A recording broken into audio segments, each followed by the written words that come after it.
Hi guys, good evening. Mayong gabi sa inyong lahat, no? So, medyo okay na yung pakiramdam ni Boss Dave.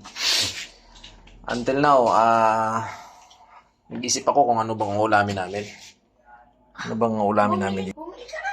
Bibili na lang tayo ng ulam. Bumili ka na. So, wala ba tayong dilata dito? Ayun na, meron ka na.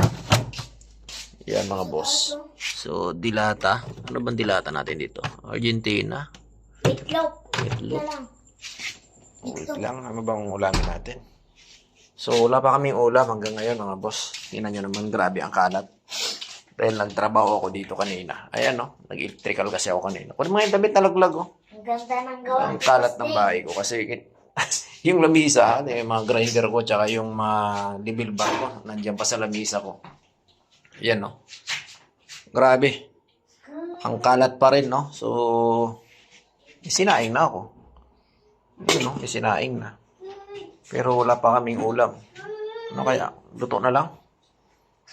Magluto na lang ako ng kwan. Pwede na siguro itlog. Ano ba mga boss? Medyo nakaramdam na ako ng gutom ngayon, no? Kasi kagabi wala talaga akong ganong kumain at kanina. At ngayon ay medyo nangalam na yung sikmura ko mga bossing.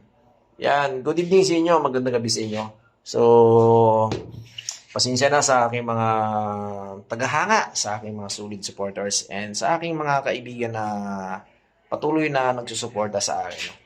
And also sa aking mga followers and sa aking mga solid fans. Thank you so much sa inyo sa patuloy na pag-support.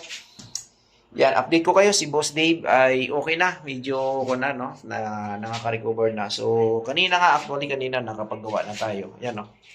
Naglatag na ako ng electrical kanina. Ayan, ginawa ko na siya. Ito yung electrical na ginamit ko yung pipe, orange pipe. So, medyo okay na yung pakaramdam ni Boss Dave at hindi na tayo nagkakasakit ngayon. So, good news dahil nga kita nyo yung gamot. Nandito pa nga sa lamisa ko. Oh. Ayan. Yan. Alam nyo, ang status ng buhay ko mga boss, na wala akong lihim sa inyo. Kita nyo naman to, yung aking mga gamit. Nandito lang, pakalat-kalat lang yan dyan. Okay, so yung karton na yan, ay galing pa ng Saudi Arabia yan ng mga nakaraang buwan. Until now, ay puro pa rin ang gamit na yan, silipin nyo. Puro gamit yan. Puro tools. So, kung mapapansin nyo, yung likod ay hindi ko pa natatapos. Kasi nga, kailangan ko pa siyang ayusin. So, mahaba-haba pa itong trabaho ko by next week, inshallah, sana by dahil parating na yung aming anniversary ni Mrs. So, sana maayos ko na yan.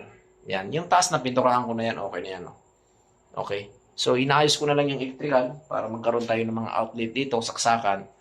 After nyan, tomorrow, ay sasarado ko na yung kulay nyan.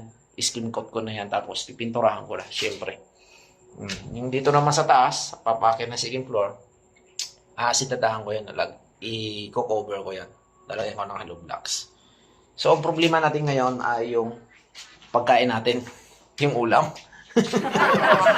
Yung ulam. Mapapansin nyo, medyo masama pa rin ang pakaramdam ko. Pero okay na, goods na tayo mga boss. Yan. Sa mga kaibigan ko, huwag kayong mag-alala. Okay na si Boss Dave. So, ito nga, may nakita akong ulam dito sa ref. May putlong dito para na... May nakita akong putlong. Isang piraso na lang. Yung wala nang laman. Yung hotdog, oh. Naubos na. So, lutuin natin to. Tapos, magkuhan tayo ng pancit canton. Okay, lapad muna natin yan. Tapos, tingin tayo dito ng pancit canton sa ref. Parang meron dito. Ayan, meron. Yan, mabuti meron. Tapos, talo-talo na yan. Kasi sa anniversary namin, ni Mrs. sa 21, magluluto kami ng macaroni salad. Okay? So, ito, pancit canton lang muna. Tapos, itlog. Pwede na yan. Para gabi naman. Hindi naman pwede kumain si Boss Dave ng marami. Actually, sa gabi, hindi talaga ako nakain na. Nakaramdam na ako ng gutom ngayon. Kaya gusto kong kumain, no? So, tara, let's go guys. Lutuin na natin to. Yan. Thank you so much. And God bless everyone.